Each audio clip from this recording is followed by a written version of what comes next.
Atos capítulo 26, vamos ler a partir do verso 13.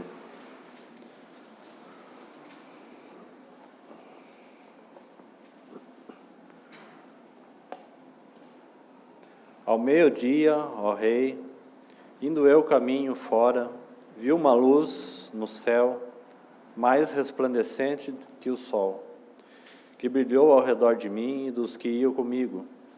E caindo todos nós por terra, ouvi uma voz que me falava em língua hebraica: Saulo, Saulo, por que me persegues?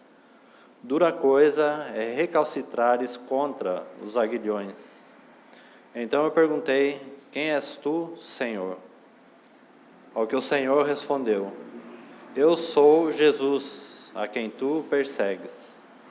Mas levanta-te e firma-te sobre os teus pés, porque por isso te apareci, para te constituir ministro e testemunha tanto das coisas que me viste, como daquelas pelas quais te aparecerei ainda, livrando-te do povo e dos gentios, para os quais eu te envio, para lhe abrir os olhos e convertê-los das trevas para a luz, da potestade de Satanás para Deus, a fim de que recebam eles remissão de pecados e herança entre os que são santificados pela fé em mim.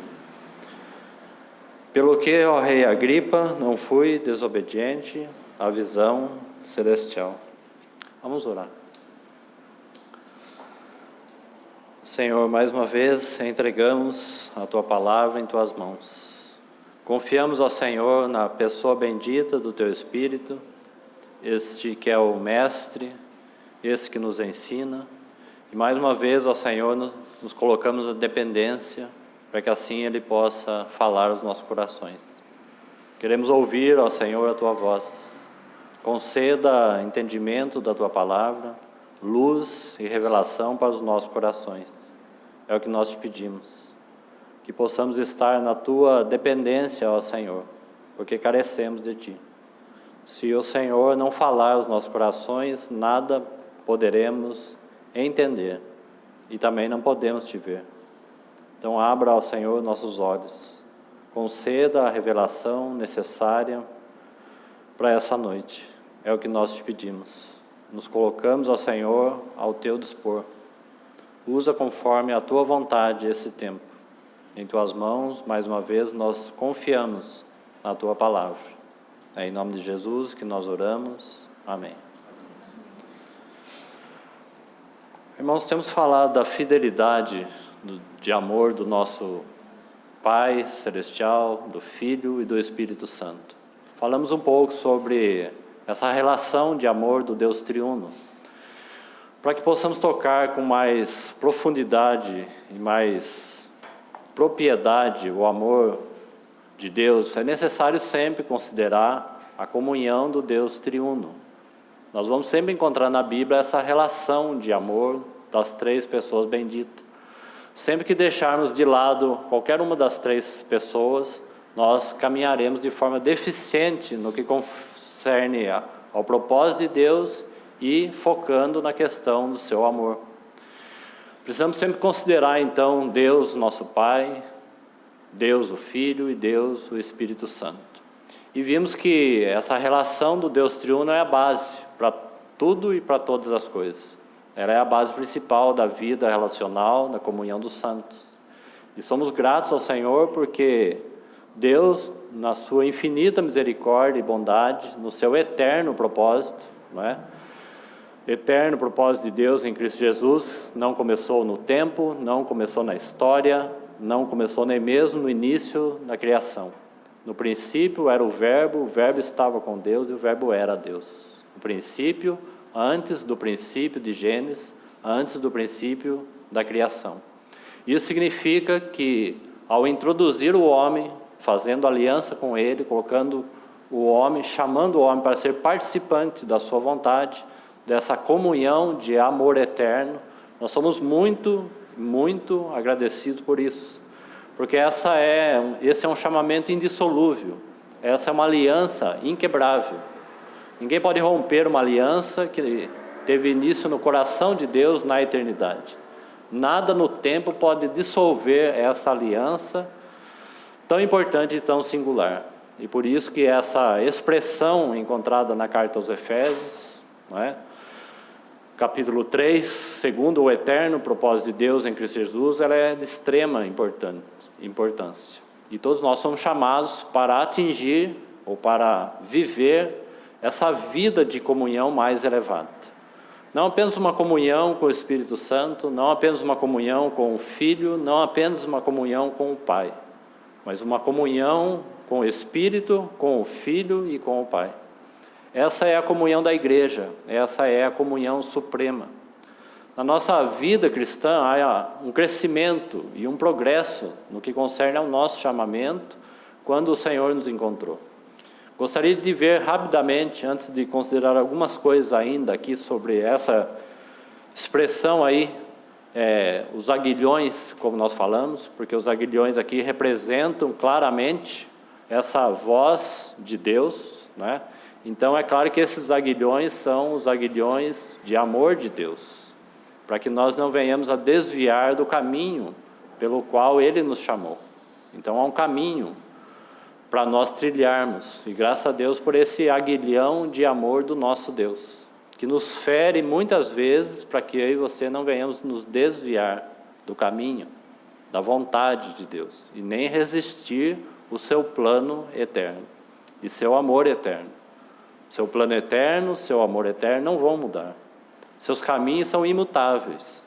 Então, aí entra essa ferramenta, esse instrumento chamado aguilhão, para nos colocar sempre no caminho, porque o Senhor não vai mudar, Ele não vai alterar sua vontade em função dos nossos dias, dos nossos desequilíbrios, dos nossos maus caminhos. Ele não vai fazer isso. Ele vai tentar trazer o seu povo de volta para que ele cumpra o seu propósito e sua vontade. Ele vai fazer isso, e ele vai cumprir, porque o seu plano é imutável, e seu amor é fiel e leal a Ele mesmo, lealdade a Deus mesmo. E graças ao Senhor, então, porque estamos nele, e Ele se permanece, então, fiel àquilo que Ele mesmo designou para todo sempre. Então, antes de falarmos algumas coisas aí sobre isso, eu gostaria de mostrar esse avanço na vida de comunhão, e nós podemos começar ali em Filipenses. Quero mostrar para os irmãos 4 estágios aí importantes que mostram esse avanço, e que possamos, então, com a ajuda do Senhor, ver resumidamente e rapidamente, né, esse crescimento aí com relação ao chamamento de Deus para nós. E veja o quanto nós precisamos caminhar na nossa vida cristã de um degrau de glória ou de um degrau de comunhão nessa vida de chamamento com a qual Deus nos chamou, até que nós possamos então ver com os olhos espirituais o supremo chamamento ou a suprema comunhão. Então, Filipenses capítulo 1, o verso 5. Filipenses capítulo 1, verso 5. Está assim: pela vossa cooperação no Evangelho desde o primeiro dia até agora. Eu vou comentando rapidamente essa sequência que eu penso ser importante. Essa palavra cooperação é um chamamento para nós. Nós somos chamados para cooperar ou operar junto dele, ao lado do Senhor. Não existe cooperação à parte do Senhor. Cooperação não é algo que nós vamos fazer e Deus vai fazer a outra parte. Só podemos ser cooperadores na medida que eu e você desenvolvemos uma comunhão mais próxima do nosso Deus. Amarás, pois, o Senhor teu Deus de todo o teu coração. Esse é o principal caminho. Desejar, primeiramente, não ser cooperadores, mas desejar o próprio Senhor. Amar a Ele sobre todas as coisas.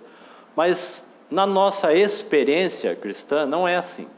Observe que quando nós cremos no Senhor, nascemos de novo, nós vamos observar que logo após isso, a termos ganho essa realidade espiritual, sermos filhos de Deus, nós parece que estamos prontos, né? Então cremos no Senhor, nascemos de novo, provamos aquela paz bendita, nos alegramos em Cristo, pela salvação, pelo livramento da ira de Deus, e o nosso sentimento muito forte é que nós já tornamos cooperadores, estamos prontos para servir ao Senhor e para o serviço, não é assim? E não que esteja errado, mas esse é o primeiro passo.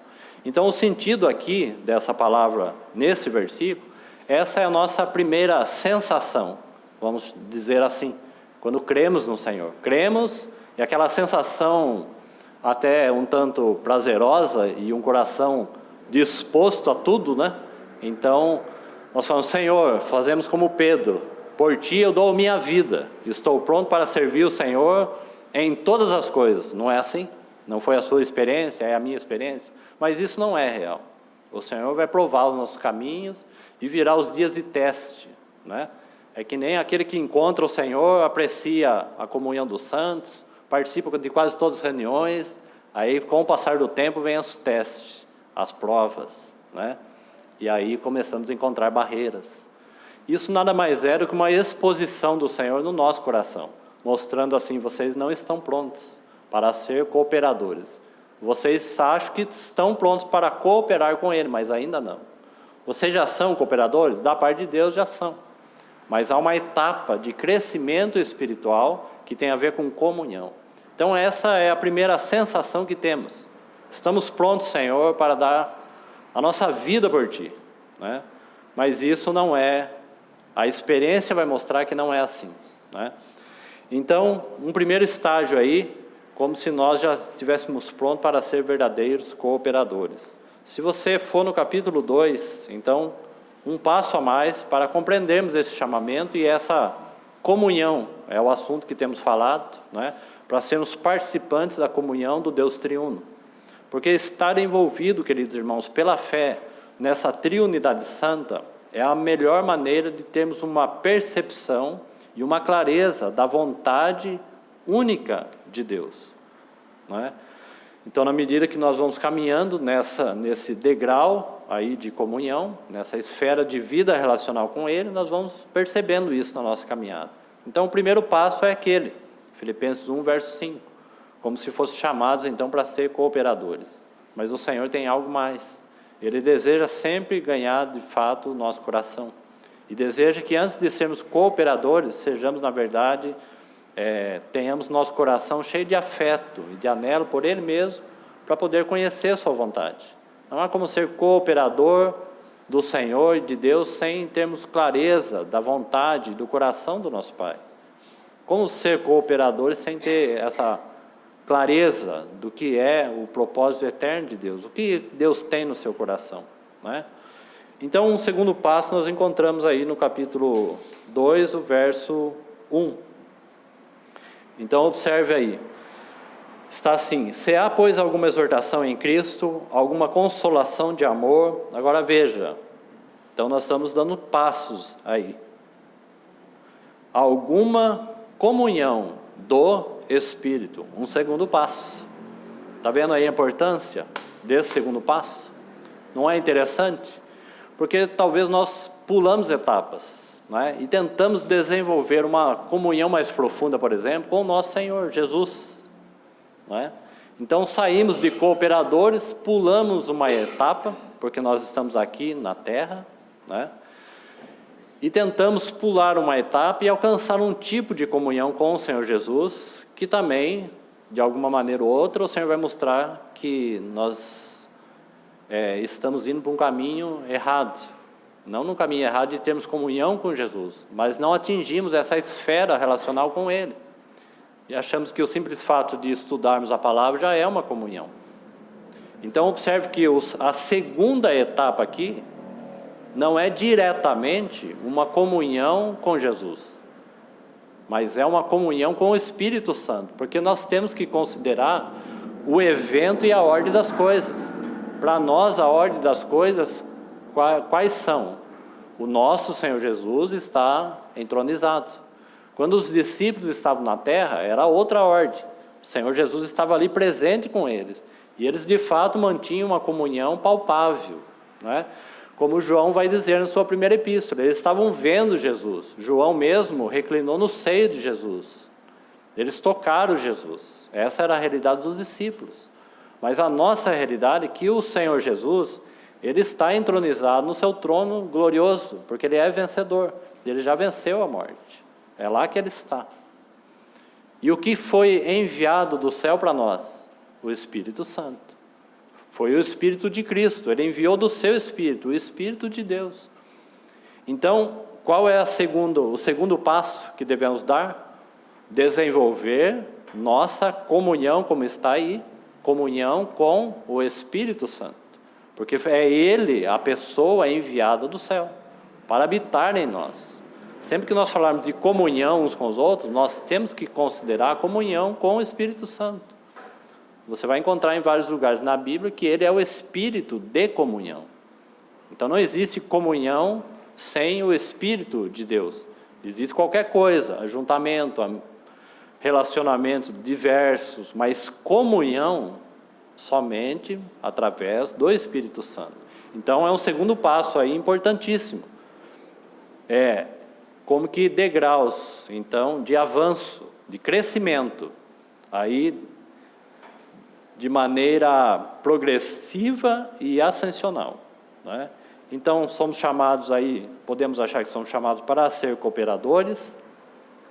Depois, dando um segundo passo, então precisamos compreender que somos chamados à comunhão com o Espírito Santo, como está aí no versículo 1, né? Então, se há alguma exortação em Cristo, alguma consolação de amor, alguma comunhão do Espírito Santo, e se há entranhados afetos de misericórdia. Então, um segundo degrau importantíssimo, comunhão com o Espírito Santo. Agora, lá em 1 Coríntios, o capítulo 1, um terceiro ponto, e agora sim nós vamos ver algo aqui a respeito então do próprio Senhor Jesus, um chamamento para a comunhão com Ele mesmo. Capítulo 1, verso 9, está assim. Então, um terceiro ponto importante. Fiel é Deus, pelo qual foste chamados, estamos falando desse chamamento, olha a palavra aí de novo, chamados à comunhão. Então, está vendo aí?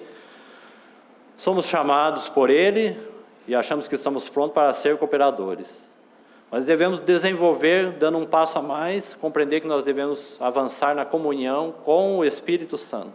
Na medida que avançamos na comunhão com o Espírito Santo, então iremos compreender e participar com mais realidade da comunhão com o seu Filho.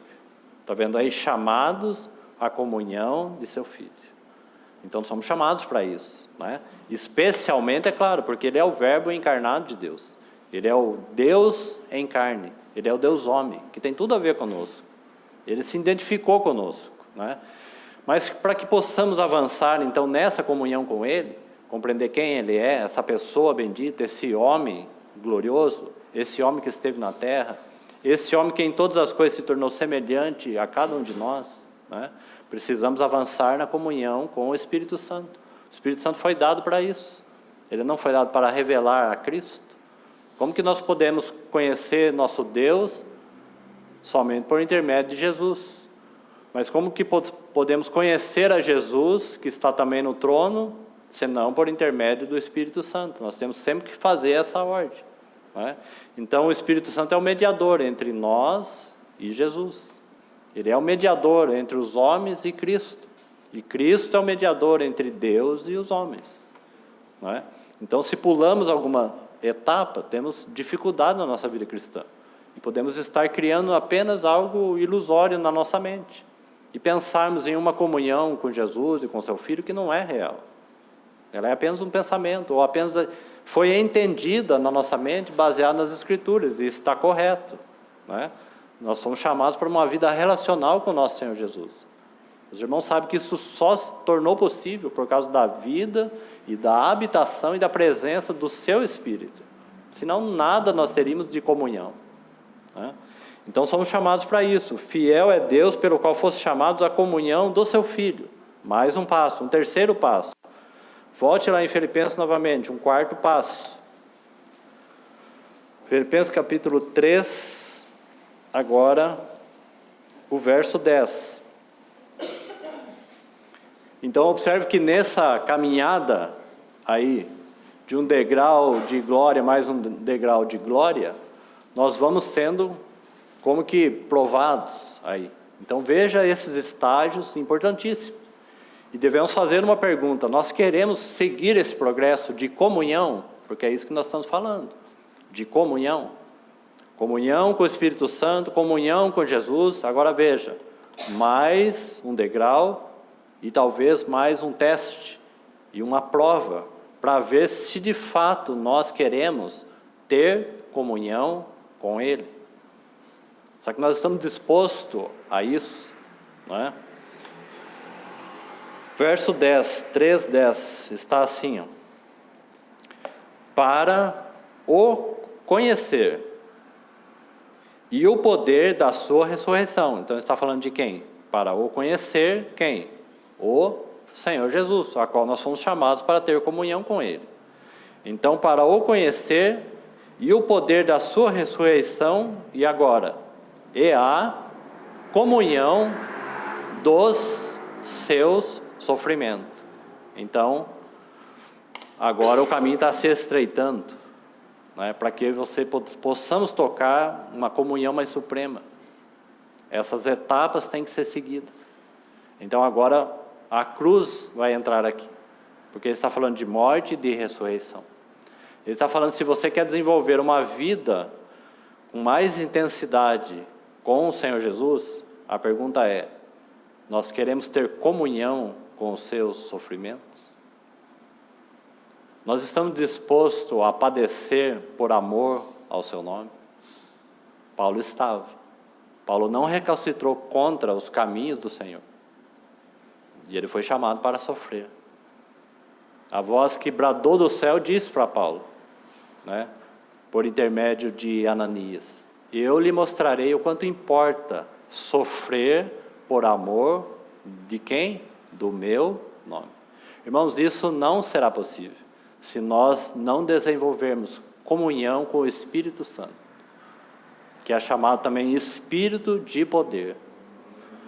Todo o poder do Espírito Santo emana dessa cruz, sempre.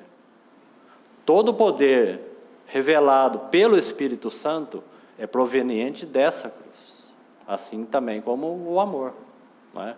Então, proveniente dessa realidade. Agora somos chamados então em mais um degrau, né? Somos chamados à comunhão dos seus sofrimentos, sofrimentos de Cristo. Mais um passo, um quarto passo. Já temos aqui 4 pontos importantes. Cooperadores, né, que achamos que somos, que estamos prontos, mas o Senhor nos chama então para estarmos em comunhão com o Espírito Santo, porque é aí que nós vamos conhecer o Filho. Somos chamados então para desenvolver uma vida relacional com Ele, com o nosso Senhor Jesus, chamados à comunhão com o seu Filho, sem a qual nada podemos fazer, né? E agora, para estarmos mais junto e próximo dele, chamado para ser, então, participantes dos seus sofrimentos. Veja aí. E a comunhão dos seus sofrimentos, veja, conformando-me com ele na sua morte. Está falando assim, tomando a forma dos seus sofrimentos com ele na sua morte. Tomando a forma ali daquela cruz. Não é a cruz que nos transforma conforme a imagem de Cristo. É a cruz. Então, conformando, tomando a forma dele. Como que a nossa forma é mudada? Na medida que eu e você temos comunhão com ele. Por intermédio, então, da cruz. Não é? Deixa eu deixar aqui 4 perguntas novamente, que nós já fizemos, para ver o quanto nosso coração está interessado nisso. Gostaria que os irmãos pensassem sobre isso. Abra lá em Atos 9, deixa marcado aí, porque daqui nós vamos então para uma 5ª esfera de comunhão, e é a comunhão suprema, a mais sublime, a mais elevada. Observe que todas elas demonstrou essas pessoas distintas. Comunhão com o Espírito Santo, comunhão com Jesus, comunhão com os seus sofrimentos, com a cruz de Cristo.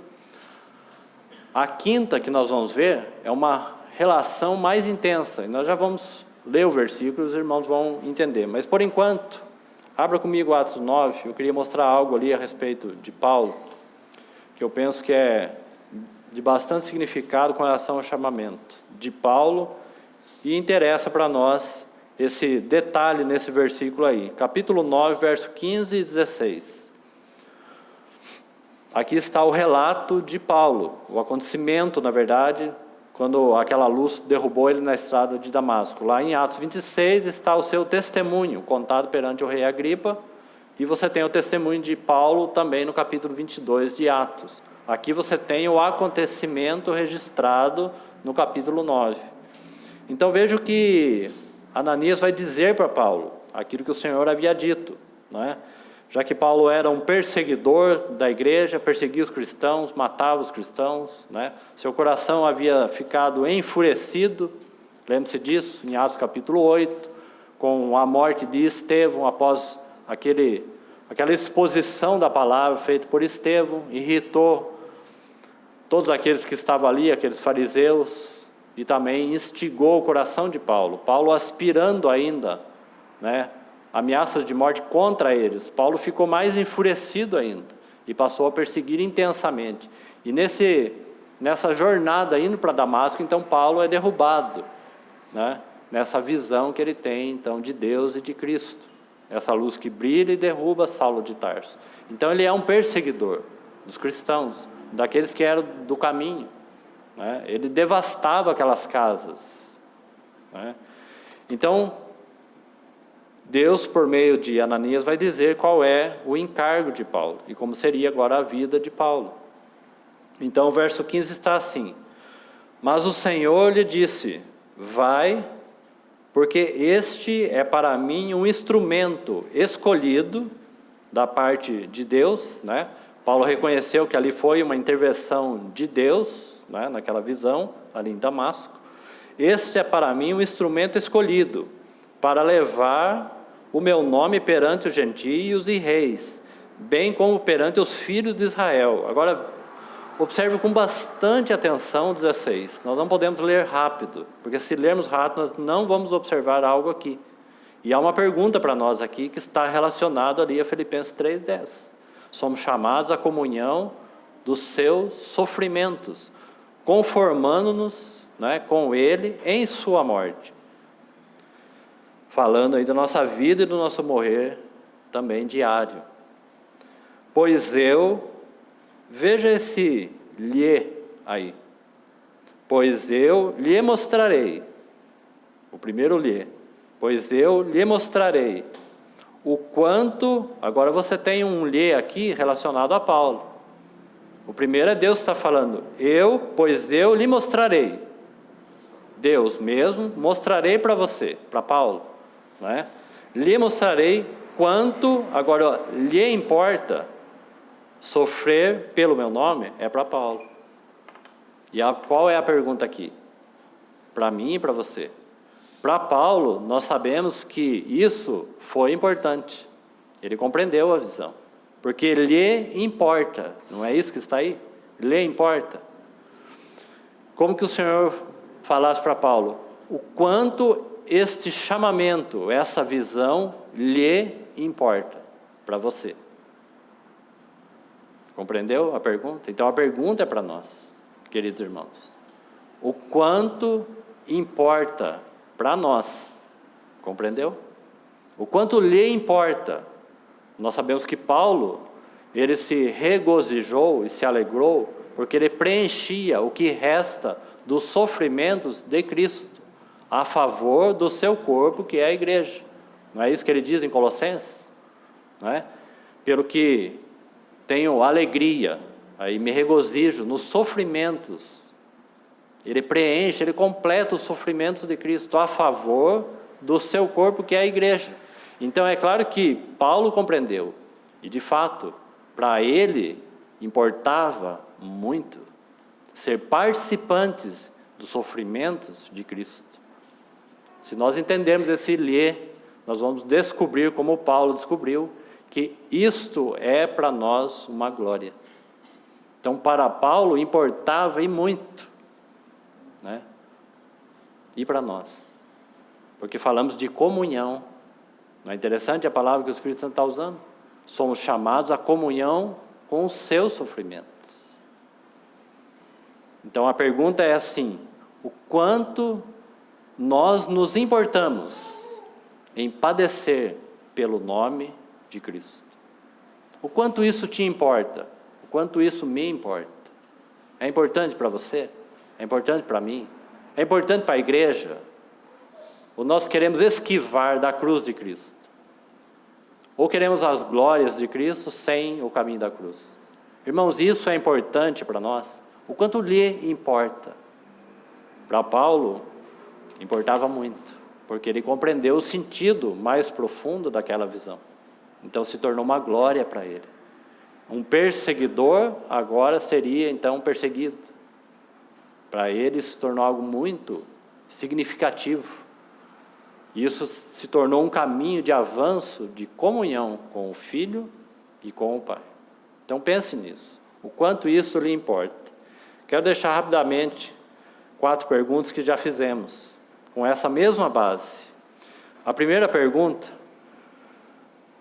que fizemos foi essa: a igreja está disposta, não é se a igreja ama ou não ama, nós amamos o Senhor, cada um na sua medida.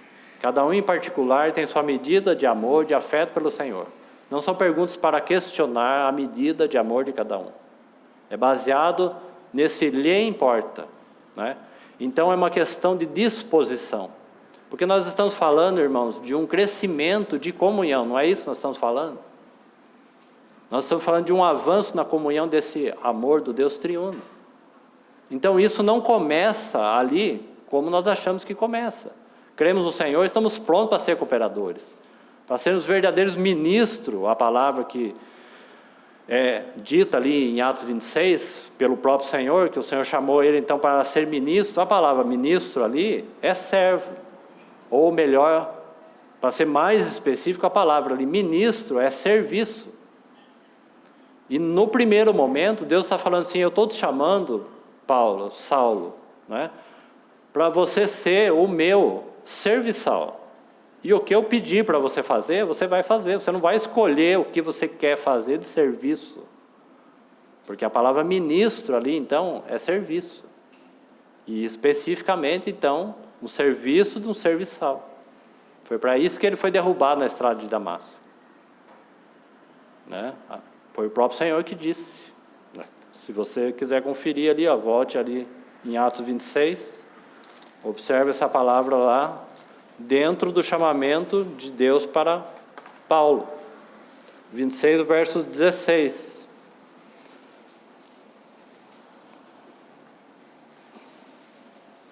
Está assim, mas levanta-te, firma-te sobre os teus pés, está vendo aí? Teus pés, porque por isso te apareci, para te constituir ministro. Está vendo essa palavra aí? Ministro. Então, essa palavra significa serviço. Eu te chamei, eu derrubei você na estrada de Damasco para você ser o meu serviçal. E você irá fazer os meus serviços. Não os seus serviços, mas os meus serviços. E eu vou te enviar para onde eu quero, e não para onde você quer ir. Né? Então aí que você tem essa voz por boca de Ananias dizendo o que Paulo passaria. Então eu lhe mostrarei o quanto lhe importa. Porque o desejo do Senhor no assunto de comunhão, queridos irmãos, não é o quanto as coisas importam para Deus. Não há dúvida nenhuma. Se Deus tem o propósito de incluir o homem para dentro desse chamamento, e chamou o homem para que fizesse com o homem uma aliança, o que você acha da parte de Deus? Deus tem muito interesse em restabelecer, restaurar, salvar o homem, não é? A aliança que ele fez, né, partiu de Deus, ele fez com o homem, não foi? Ele não criou o homem para ser a imagem e semelhança. Ele não criou o homem para que o homem tivesse comunhão com ele mesmo, com Deus mesmo. Não foi isso o principal motivo que ele criou o homem, para que o homem se relacionasse com Deus. E esse homem, então, fosse a expressão de Deus na terra, sua semelhança, não é isso? Então, será que Deus lhe importa? A resposta é óbvia, né? Deus lhe importa e muito com o homem. Por isso que ele enviou até mesmo o seu filho, para cumprir com a vontade de Deus e trouxesse o homem de volta ao seu plano eterno, não é? A vontade, o plano, a aliança eterna, ela é indissolúvel. Então ele fez isso, enviou o seu filho, né, para morrer e trouxe o homem de volta para ele. Certo isso? Então isso é importante para Deus? Sim, extrema importância. Agora, irmão, comunhão de uma via não é comunhão. O que Deus espera de cada um de nós? Que isso se torne, queridos irmãos, importante para nós, porque para Deus já é. A cruz sempre foi importante, tem um lugar singular na vontade de Deus, sempre teve e sempre vai ter.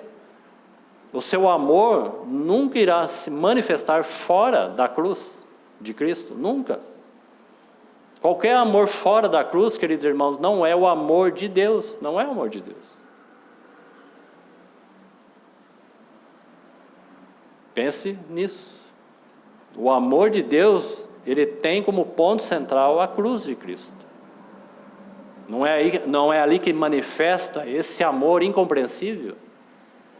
Como tem um cântico, que amor é esse? É uma pergunta feita por causa da cruz. Então, qualquer amor fora da cruz não é amor divino. O amor que nega a si mesmo e segue o Senhor, que nega as suas vontades. Esse é o amor de Cristo. Esse é o amor de Deus. Qualquer outro amor é amor natural, né? Então, considerando aí esse ponto importante e essa pergunta, é que Deus tem expectativa que tudo isso seja importante para nós. Padecer pelo seu nome seja importante para nós também. Que haja um desejo no nosso coração de amar o Senhor. Não há dúvida que o Senhor nos ama por completo. Esse é o amor fiel que nós falamos, lealdade, não é? Amor fiel a Ele mesmo. Agora, o que Ele espera nessa via de mão dupla, essa via de comunhão? Que os seus filhos o amem de todo o coração. Não apenas que os seus filhos memorizem as coisas sobre Ele, muito mais do que isso. Mas que os seus filhos amem de todo o coração. Amarás o Senhor teu Deus de todo o coração. Você vê como Ele espera uma resposta nossa para essa comunhão avançar, né? Então, essa comunhão com os sofrimentos. Então, fizemos essas perguntas, que elas servem para a nossa reflexão. A igreja está disposta para viver esta comunhão de amor com o Pai, com o Filho, com o Espírito Santo? É disposição de coração, porque há implicações, como houve na vida de Paulo. Segunda pergunta: a igreja está disposta para se derramar aos pés de Cristo? Certo? E amar somente sua palavra? Não é uma disposição e urgência nos nossos dias, irmãos? Dessa disposição de coração? De amar somente o nosso Senhor? Porque são tantas coisas que pegam os nossos corações. E amar somente a sua palavra? Porque essa relação, o Senhor e sua palavra? Por causa do verbo encarnado. Em nossos dias, será que há essa disposição, queridos irmãos? Será que há disposição por, em algum momento, nós colocarmos um pouco, não é nem muito, queridos irmãos, um pouco, da literatura que temos, para voltarmos a amar mais somente a sua palavra como primazia? Não que a literatura não seja importante, ela tem o seu lugar. Mas será que não é tempo que o Senhor talvez está querendo chamar a nossa atenção para isso? Amar acima de todas as outras coisas a sua palavra, a disposição do nosso coração. Nós podemos enfrentar dificuldade com isso, de um retorno de amor pela palavra, porque há tantos livros bons, mas também há tantos livros que não servem para nada. Há tanta filosofia, tantos pensamentos, tantas coisas que não são adequadas e que nós damos preferência para isso. Então, amar a Cristo e amar somente a sua palavra, como que um retorno, disposição do nosso coração para isso. Terceiro, a igreja está disposta para ser enviada. Está vendo que essas perguntas são reflexões importantes, queridos irmãos. A igreja está disposta para ser enviada e manifestar o amor de Cristo ao mundo. Somos chamados à comunhão dos seus sofrimentos, conformando-me com Ele na sua morte. Sabe por quê? Porque essa disposição aqui demandará sofrimento, queridos irmãos. Nós sofremos muito pelo pecado, mas não por padecer por causa de Cristo. Certo? Se nós de fato tivermos essa disposição, a igreja, nossas vidas, para ser enviada ao mundo, né? Porque não foi esse o chamamento, não é esta a oração do Senhor Jesus ali em João 17? Deus enviou o Filho ao mundo. E o que aconteceu com o Filho, com o profeta de Deus? Injuriado, maltratado, maldito, açoitado e morto, como crucificado, como maldito. Quem enviou Ele? O Pai Celestial enviou o seu Filho ao mundo. E o mundo o odiou. Por que ele o odiou? Porque o Filho amava guardar a palavra de seu Pai. Não é isso que ele diz na oração de João 17? É isso. Um motivo muito específico. O Filho não abriu mão de obedecer a palavra de seu Pai Celestial. E ele foi morto como todos os profetas que foram fiéis, que morreram porque eles também não abriram mão da palavra de Deus e morreram. Jerusalém, Jerusalém, que apedreja e mata os profetas. E lá estava o Senhor Jesus, pronto para morrer, não é? Então ele ora ali em João 17, com os discípulos, e vai dizer assim: assim como o Pai me enviou ao mundo, eu também os envio ao mundo. Para quê? Para serem participantes dos sofrimentos de Cristo. Porque quando Jesus envia os discípulos, está claro, está evidente, que esses discípulos iriam sofrer por amor do seu nome. O que aconteceu com a primeira assembleia ali, a assembleia em Jerusalém? Acabamos de citar o que está acontecendo ali no contexto de Estevão. Estevão foi morto, apedrejado. Paulo estava ali.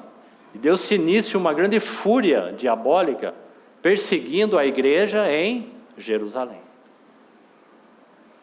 Porque Jesus havia enviado os discípulos ao mundo. Eles não são do mundo.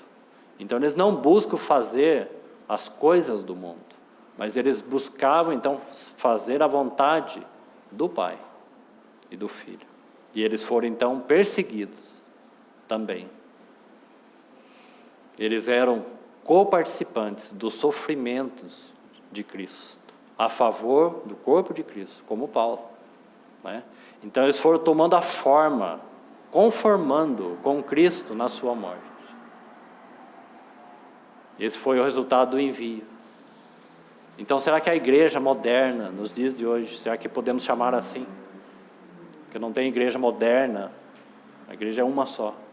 Mas a igreja no termo popular, né, está disposta a ser participantes dos sofrimentos de Cristo, a favor do seu nome? Pensemos nisso, porque esse é um caminho para uma comunhão suprema. A igreja está disposta para ser enviada ao mundo e manifestar o seu amor. Porque, irmão, se você manifestar o seu de Deus, né? Não o seu. Se você manifestar o seu amor, ele é o amor humano. Ninguém vai te perseguir. Ninguém vai se importar, aliás, se manifestar um amor humano, carnal. Agora, manifeste de alguma maneira o amor da cruz. E você vai ver. Porque ele confronta o amor natural. Ele confronta os nossos corações, ele confronta o mundo. Então, se não há, queridos irmãos, essa participação, é porque, de alguma maneira, queridos irmãos, algum tipo, ou diversos tipos de filosofia já estão presentes na igreja. E tentando, de alguma forma, modificar o modelo padrão de amor de Cristo, o amor da cruz. E por isso que a igreja não tem padecido. E por isso que ela está fraca e sem poder. Porque todo poder emana da cruz por meio do Espírito Santo. Então pense nisso. A disposição dos nossos corações para manifestar o amor de Deus ao mundo, o amor de cruz. Será que nós mesmos, como filhos de Deus, estamos dispostos a acolher este amor que nega as nossas próprias vontades? Então essa é a terceira pergunta. A igreja está disposta para ser enviada ao mundo e manifestar o seu amor? Uma quarta pergunta.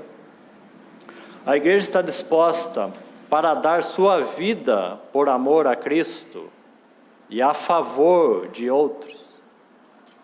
Essa é a quarta e última pergunta para a nossa reflexão. A igreja está disposta para sofrer, então, por amor a Cristo? A igreja está disposta para dar sua vida por amor a Cristo, em favor de outros? Pense nisso, pensemos nisso, nessas perguntas, para a nossa, então, reflexão. Então, voltando rapidamente ali, Atos 9, verso 16... Pois eu lhe mostrarei o quanto importa. Como falamos, para Deus é importante. Ele deseja que o homem se envolva e seja também participante. E tudo aquilo que é do interesse de Deus seja importante para o homem. Então, pois eu lhe mostrarei o quanto lhe importa sofrer pelo amor do meu nome. Então fica aí a pergunta, dentro dessas quatro, e mais uma reflexão aqui, né? O quanto isto é importante para mim e para você. Que Deus tenha expectativa nisso. Quanto isso importa, né? Porque importar com isso, queridos irmãos, é ser participantes da comunhão dele. É ser participante com os seus interesses. É nos importar com aquilo que Deus se importa. Compreendeu, irmãos? É se importar com os interesses de Deus, com a vontade de Deus, com os intentos dele. Nós importamos com isso. Isso é importante para nós. Mas é necessário que seja, porque estamos falando então de comunhão. E Efésios capítulo 3. Efésios capítulo 3, verso 8 e 9, até o 11, do 8 a 11. E aqui nós temos então a comunhão no seu nível mais profundo e elevado. Então aqui nós temos um quinto estágio aí de chamamento, né? Cooperadores, comunhão com o Espírito Santo, comunhão com Jesus Cristo, comunhão com os sofrimentos, degraus, né? De crescimento e de avanço no que diz respeito à comunhão. Comunhão fala de vida relacional com Ele, né?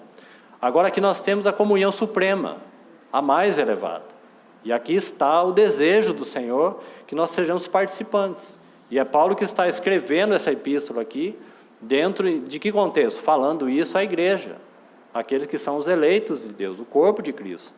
Então observe aí que lindo verso, e que lindo chamamento, e que elevado chamamento, né? Então, Paulo vai dizer assim, a mim o menor de todos os santos, aí você vai compreender por que Paulo usa essa expressão menor, não é? Se nós ficarmos só na primeira esfera, como que estou pronto para servir e ser cooperadores, nós não temos sentimento de ser menores. Nós temos sentimento de estar pronto. Estou pronto para pregar o evangelho, para fazer missão, para assumir um cargo no meio dos irmãos. Estou pronto para tudo. E o Senhor fala assim, vocês não estão prontos para nada. Porque, irmãos, cooperadores do Senhor, é andar junto, ao lado dele. É seguir o caminho da cruz que o Senhor Jesus seguiu até a sua cruz. Rejeitado, como falamos, humilhado, não é? Sendo firme com relação aos ensinamentos do Pai, não abrindo mão, não tolerando também pecado, porque Jesus nunca tolerou pecado. Esse não é o amor de Deus. Nunca você vai encontrar Jesus tolerando pecado nenhum, em lugar nenhum, na palavra de Deus, na vida do Senhor Jesus. Nunca Ele fez isso. Onde estão todos aqueles que iriam te apedrejar? Foram todos embora. Todos embora. Então Ele vai olhar para aquela mulher que pecou, né? E vai dizer o que para ela? Vai e não peques mais. É isso que Ele diz. Nós temos a graça do Senhor eminente ali. Então, se nenhum deles atirou pedra em você por causa do teu pecado, eu também não vou fazer isso. Não vou lançar nenhuma pedra. E nem te condenar. Porém, vai e não peque mais. Né? Então, nunca nós vamos encontrar Jesus encobertando algum tipo de pecado. Não se engane. Esse é um falso amor de Deus que não deveria existir no nosso meio. Então, Ele não abre mão do ensino, se você quiser chamar da doutrina do Pai Celestial, pode chamar. Por que Ele confronta aqueles fariseus? Severamente, duramente, não é? Com quem que Ele é mais severo nos dias da sua carne? Com os fariseus. Porque os fariseus confrontam o ensino do seu Pai Celestial. E nunca Ele abriu mão do ensino do seu Pai. Então essa é a vida do Senhor Jesus. Seguir o caminho da cruz, o que nós pensamos sobre isso? É seguir os seus passos da sua vida como filho do homem. Esse é o caminho da cruz. Então somos chamados para isso. Na medida que nós vamos então sendo coparticipantes com Ele, de todas as realidades que Ele viveu, então nós começamos a se tornar verdadeiros o quê? Cooperadores. Aqueles que operam junto com o seu amor. Se você olhar isso em Romanos 8, 28 e 29, né? Falando ali do propósito de Deus com relação a nós, né? Porquanto ao que Deus nos chamou, para quê? Para sermos cooperadores junto com o seu amor, junto com o seu propósito. Então pense nisso.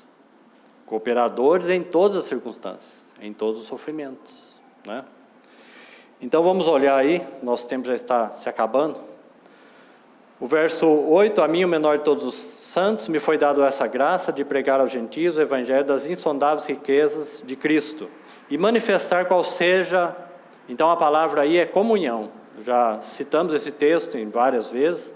A palavra dispensação aí não é a palavra correta aí. A palavra aí é comunhão, aqui. Então, e manifestar o quê? Qual seja a comunhão do quê? Está vendo que agora ele vai englobar o quê? As três pessoas, um conjunto. Então, o desejo do Senhor é que nós sejamos participantes da comunhão do mistério. Que mistério? O mistério, como está escrito aí, o mistério que desde os séculos estavam oculto. Aonde? Em Deus que criou todas as coisas. Está vendo para onde que o Senhor está nos chamando? E está vendo por que falar do ser de Deus e do Deus triuno é uma base essencial para a vida cristã? Paulo está falando aqui, ensinando sobre a vida da igreja. Ele está falando que nós devemos crescer nessa comunhão e nesse chamamento, a ponto de compreender essa comunhão do mistério. Essa comunhão que existia antes, lá na eternidade, do Pai, do Filho e do Espírito Santo. Comunhão suprema, ou não é? Não é a comunhão mais elevada e mais sublime? E nessa mesma carne nós vamos encontrar que nós fomos chamados para assentar nos lugares celestiais em Cristo Jesus. Mas há essa etapa de crescimento na nossa vida, para que possamos compreender essas coisas, né? Então aqui nós temos o cerne da vontade de Deus, do propósito de Deus. Então veja aí como os versículos seguintes vão terminar falando dessa comunhão. Então, e manifestar qual seja a dispensação do mistério desde os séculos, oculto em Deus, não está mais, porque Cristo revelou esse mistério, né, de Cristo e a igreja. que criou todas as coisas. Verso 10, para que, pela a igreja, a multiforme sabedoria de Deus, está vendo porque a multiforme sabedoria de Deus, a grandeza do Deus triuno, do conhecimento de Deus, da sabedoria de Deus, da vontade de Deus, dos intentos do seu coração, não é? Para que pela igreja a multiforme sabedoria de Deus se torne conhecida agora, já, neste século, irmãos, neste século. Isso aqui não é uma escrita endereçada para os dias vindouros e um reino vindouro. É para já, é para os nossos dias, é para a igreja de hoje. Para que pela igreja, a multiforme sabedoria de Deus, hoje, já, para nós, não é para um reino futuro, queridos irmãos, não é para um lugar chamado céu, é pela igreja. A expressão igreja, ela é característica daquilo que é manifestado na terra. Igreja é uma marca daquilo que o céu manifesta na terra. Já, hoje, agora. Os discípulos não foram enviados por Jesus para serem testemunhas de Cristo, né? Então, para que pela igreja a multiforme sabedoria de Deus se torne conhecida agora dos principados e potestades nos lugares celestiais. Verso 11, então, de que maneira? Como? Segundo o eterno propósito que estabeleceu em Cristo Jesus. Então essa é a comunhão mais elevada a qual o Senhor nos chama. E foi isso que então ganhou o coração de Paulo. Foi isso que fez com que ele não lutasse contra essa comunhão. Porque Paulo entendeu que isso daqui é indissolúvel. Isso aqui não vai mudar. E que adiantaria Paulo recalcitrar contra? Porque se a narrativa lá é em hebraico, como ele mesmo diz, então a palavra Senhor, quem és tu, Senhor? Aquela voz que brada do céu, sabe de quem é? Yahvé. Yahvé. Porque a narrativa é em hebraico, né? Ele pergunta, quem és tu, Senhor? Quem és tu, Deus? Paulo sabe que aquilo é uma intervenção de Deus. Ele sabe disso. E ele faz a pergunta, quem é tu? Quem és tu, Yahvé? Quem és tu, Deus? Daquela voz que está bradando do céu. E aquela voz vai dar uma resposta. A resposta de Deus vem por meio de uma voz. Eu sou Jesus, a quem tu persegues. Que linda resposta. E que para Paulo aquilo de fato causou uma grande convulsão. Mas alinhou toda a sua vida e serviço. Porque ele viu essa comunhão suprema. Ele viu uma grande verdade. Qual é a verdade, queridos irmãos? Que Jesus, ele é o eterno Filho de Deus. Ele é Deus com Deus. E o que mais? E nele está o corpo de Cristo. Não é essa aliança que ele fez? Ele não fez uma aliança com os homens, para que os homens fossem a expressão da sua imagem. Então ele vê que Jesus é Deus. E que em Jesus há um corpo, e esse corpo é a igreja, a qual ele perseguia. E agora ele tem prazer, porque agora isso lhe importa. Compreendeu, irmãos? Ele está falando assim, isso é do meu interesse. Eu me interesso muito por isso. Porque eu sou participante do propósito de Deus, da comunhão triuna. É como se Paulo falasse assim, deveria ter uma grande exclamação. O quanto eu me importo com isso.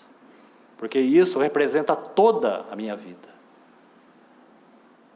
Eu lhe mostrarei o quanto lhe importa. E Paulo entendeu.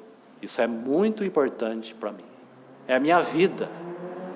Se ele aspirava antes a ameaça de morte contra os cristãos, agora ele aspira o cumprimento da vontade de Deus. E isso se tornou muito importante para Paulo. E esse é o desejo do Senhor de sermos participantes do seu sofrimento. E a pergunta para nós é, queridos irmãos, isso importa para mim e para você? De coração? E esse foi o chamamento de Paulo. Então é claro, queridos irmãos, ele não seria ousado, né? Tendo essa visão, você vai entender por que ele não vai recalcitrar contra os aguilhão. Você vai ver que ele não é uma questão só dele pensar no serviço e fazer um serviço desajustado, sem que seja a vontade do Senhor, ou seguir por um caminho que o Senhor não quisesse. Ele podia estar recalcitrando contra os aguilhões. Não é só isso, queridos irmãos. Ele está falando que adianta, mediante essa visão, eu lutar contra esse Deus de amor triuno? De que adianta? Vai adiantar? Isso é indissolúvel? Vai mudar alguma coisa? É isso que Paulo está vendo. Por que eu vou recalcitrar contra essa comunhão do Deus triuno? A vontade do Deus pleno. O serviço é consequência disto. Então é contra isso que ele entendeu, queridos irmãos, e eu e você precisamos de entender. Não adianta lutar contra os caminhos do Senhor, queridos irmãos, não adianta lutar contra, eles não vão ser alterados. É isso que Paulo percebeu, e isso vai mudar tudo, e alinhar toda a nossa vida. Então seremos o quê? Cooperadores. Aqueles que operam junto. Né? Então o versículo ali de Romanos 8 que eu tinha dito, né? Todas as coisas cooperam, está aí a palavra. Todas as coisas cooperam. Aquela palavra é, operam junto com o seu amor. Porque o texto está dizendo assim, todas as coisas cooperam para o bem do quê? Daqueles que amam. A quem? A Deus. E se você seguir lendo lá o versículo 35, 36, quem nos separará do amor de Cristo? Depois ele vai repetir, quem nos separará do amor de Deus? E depois de novo, quem nos separará do amor de Deus? 2 vezes amor de Deus e 1 vez amor de Cristo. Será tribulação, angústia, sofrimento, perdas, danos, todas as coisas essas, todas as coisas, cooperam para o bem, operam junto com o amor de Deus, daqueles que amam a Deus, daqueles que são chamados segundo este propósito. E Paulo viu isso. E com a ajuda do Senhor nós precisamos ver, e com a ajuda do Espírito Santo. E isso se tornou importante para a vida de Paulo. Assim como era importantíssimo para a vida de Jesus, os interesses do seu Pai. E deveria ser de extrema importância para a igreja, os interesses de Cristo e do Pai. Então vamos orar e agradecer que o nosso tempo se acabou. Ó Senhor, pedimos que pelo Teu Espírito desvende os nossos olhos e mostre ao Senhor pela Tua graça, pela Tua palavra, o Teu sublime e inefável amor. Esse amor do Deus eterno, do Deus triuno. Mostra-nos, ó Senhor, por revelação, esse mistério da comunhão do Pai, do Filho e do Espírito Santo. E desse chamamento tão sublime, ó Senhor, no qual nós estamos envolvidos e somos chamados para participar. Obrigado por essa graça, ó Deus, de sermos participantes, ó Senhor, desta comunhão. Abra nossos olhos, desvenda, ó Senhor, nossos olhos, para que possamos compreender a Ti e possamos, ó Senhor, ser ganhos por Ti mesmo, ó Senhor.